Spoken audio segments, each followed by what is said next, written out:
Hey friends, Miss Rachel here. I hope you're doing well. Welcome to today's video.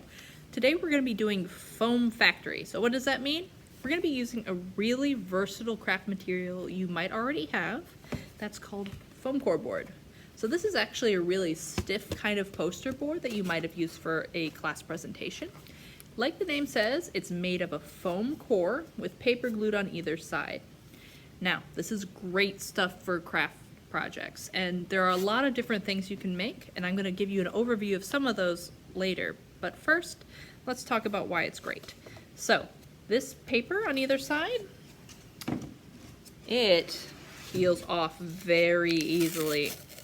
So, because of that, we can texture this foam, we can carve it to make it look like things, and if all we have is leftovers from our presentations, we can peel off the piece of paper that has all that stuff written on it, and it's a fresh piece of foam. Now, while there's a lot of stuff you can do with it, we only have so much time. So we're gonna focus on one project today. That's this. So we're gonna make this pencil holder that is made to look like it's made of stone or wood. This is actually very easy, and it's great because it showcases a lot of techniques that you can extrapolate out to other projects.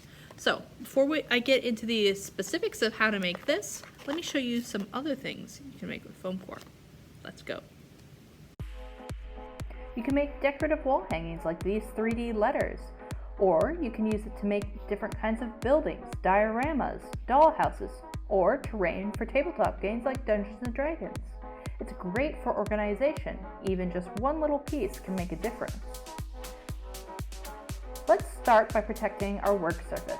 You can use a piece of cardboard, a cutting board, or, like me, a mat. We're going to get our other supplies. We're going to need a ruler, pen and pencil, aluminum foil, some acrylic paint and a water cup, a blade of some kind. I'm using a box cutter, but an X-Acto knife would work as well, some brushes, and some glue. We're going to use PVC glue. That's white glue like Elmer's glue. We're going to cut 4 side pieces. These are going to be 4 inches by 3 inches. And then we're going to want a bottom piece. Now, 3 inches by 3 inches would make sense, but we are gluing these together, so you actually have to add the width of your foam to the sides of this piece. You may need a little bit of trial and error on this. Now, we're going to take those 4 side pieces, and we're going to peel that paper off one side of them. You can leave the paper on the other side. That may make it a little bit stronger. This is one area where a cheaper supply is better because the glue will be weak. Now we're going to create our rock shape. What we're going to do is basically draw kind of a potato shape, some little circles. It's going to look kind of like river rocks. You're going to do this with a pencil, and don't worry about it being really light or not super deep. We're actually going to go over it now with a ballpoint pen. This is going to make our lines deeper and make the paper a little better, giving it a beveled edge. We're going to want to roll aluminum foil over our rock shape to give it texture. We can also make wood texture. For this, instead of drawing potato shapes, we're going to use our ruler and draw a number of vertical lines an equal width apart.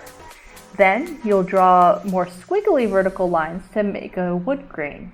If you want to break the boards up, you can draw a few little horizontal lines as well. We're going to go over that with a ballpoint pen too.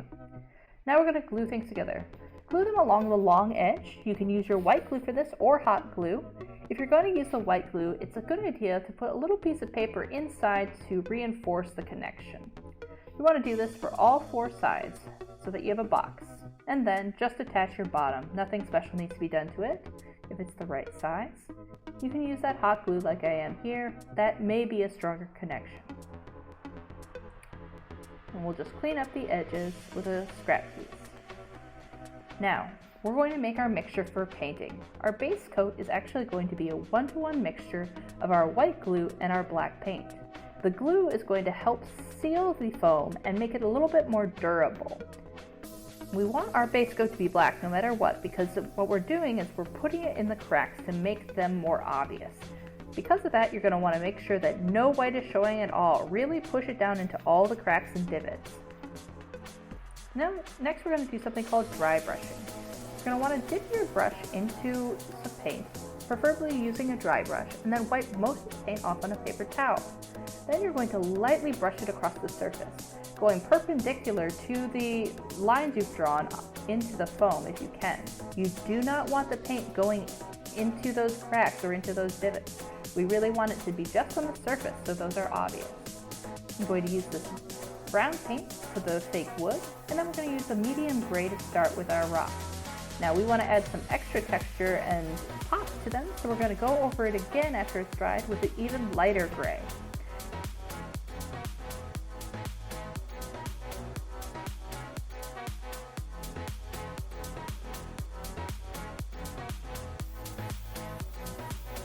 And once that is finished drying, we're pretty much done. Nice job! I hope you enjoyed this video. Thanks for watching, and if you come back next week, we'll have another craft video for you. See ya!